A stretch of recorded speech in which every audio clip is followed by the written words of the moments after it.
Hi, I'm Tim. Welcome to Watchbox, and thanks for logging on. If you love this watch, email me, tmosso@thewatchbox.com, your purchase and pricing email question line for buying this or any watch you see on any Watchbox platform. Please reach out to me directly for pricing at tmosso@thewatchbox.com.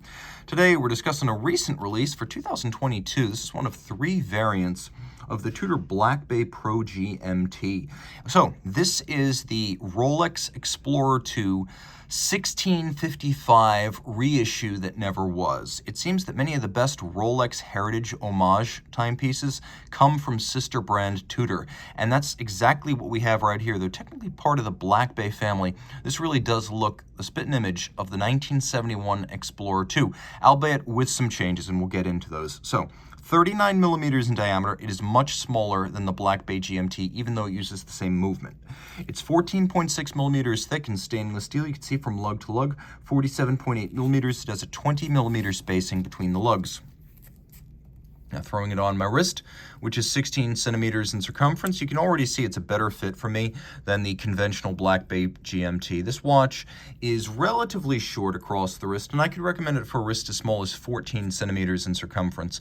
Like most in-house caliber Tudors, it has a little bit of thickness to it, and there is a considerable shear to the side, so it may not fit underneath the tightest of dress cuffs, but you should be just fine with a jacket. Again, 14 centimeter circumference wrists and up. Now you can also get this watch on a bracelet. You can also get it on a NATO style strap. Here we have a fusion of textile and rubber, so this is a swimmable strap here. There's a nice contrasting stitch, a pyramid imprint on the center, and then on the bottom you can see this little motif that's designed to reference the hands of the Tudor snowflake submariners of the late 60s through mid-70s, and you'll see that reference again in the seconds hand, the GMT hand, and the hour hand on the dial side. You can see that it is a brand new Tudor factory strap, rubber and textile combined, and then we have a Tudor clasp, which has the little Tudor shield logo built into it. You can see a combination of satin and polish, nice contrasting finish for attention to detail. There is a clamshell lock, and inside ceramic spring-loaded pin snaps, so over time this tolerance will remain crisp since the steel can't wear down the ceramic. Pop it all open, you can see it's a relatively robust, thick gauge, single swing arm steel deployant clasp, so some protection against accidentally dropping your watch is provided. Taking a quick look, you can appreciate that the timepiece is relatively simple and straightforward, with a polished case flank and satinated lug hoods, but you can see that little bevel, a nod to the era when Rolex and Tudor shared cases, and Rolex and Tudor sub cases would always feature this little hand-finished bevel. Now, these are machined bevels, but the bevels are long gone on modern Rolex watches, so it's nice to have the nostalgic machined bevel. Even if it isn't artisanal, it's charming. Taking a quick look, you can see there's a crown. It has the mid-1968 and earlier Tudor Rose logo, and then on the dial we have the mid-1968 and later Tudor Shield logo, and that's common to a lot of these in-house Tudors. They feature the Rose and the Shield both. On the dial side, we have a lapping machine-laid radial satin finish on the 24-hour second time zone bezel, and that's similar to the Explorer 2's. Again, the lapping machine is used to create this radial satin grain, something that was characteristic of watches in the 1970s when the original Explorer 2 launched.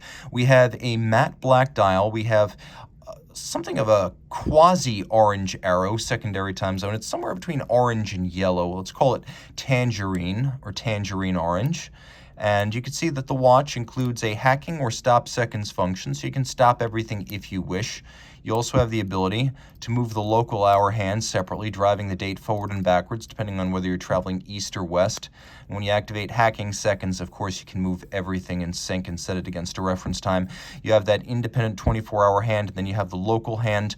A couple of nostalgic features. There's a little bit of a fauxtina going on here as the dial printing. Most of the hands and the loom have a little bit of an ecru off-white coloration, as a tritium dial Explorer 2 from the 70s would now feature this tritium fade if it were still factory original. You can see one of the best features of this watch, which is the unusual application of solid blocks of loom as the indices. So these aren't printed as they would have been on the original Explorer 2. They're actually solid blocks that stand proud of the dial. One of the best details here is the date disc, which is the same color as the printing in the hands, so everything is harmonious. We also have a vintage-inspired chaptering outboard against which you can read the seconds and the minutes. Let's do a loom shot real quick. Take a look And you can see quite well those solid blocks of lume have a height above the dial that's more visible in the dark than it is in the light. Okay, underneath the case back, Tudor caliber MT 5652, and that's exactly what is in the Black Bay GMT. It's a bidirectional automatic winder with ceramic rotor bearings, a 70-hour power reserve. This version of it has 2 time zones, one in 12-hour format, one in 24-hour format. It is hacking seconds. It beats away at 8 beats per second, or 28,800 vibrations per hour. It is a COSC certified Swiss chronometer, adjusted in 5 positions. It is shock resistant with a rotor bearing, a full balance bridge, and a free sprung balance, on which is mounted a balance equipped with an anti-magnetic silicone hairspring. This watch is anti-magnetic, 200 meters water resistant, shock resistant, and again a COSC chronometer. It is a very accurate timepiece, once again with a 70-hour power reserve that's almost 3 days. Reach out to Team Mosso at thewatchbox.com for purchase and pricing details.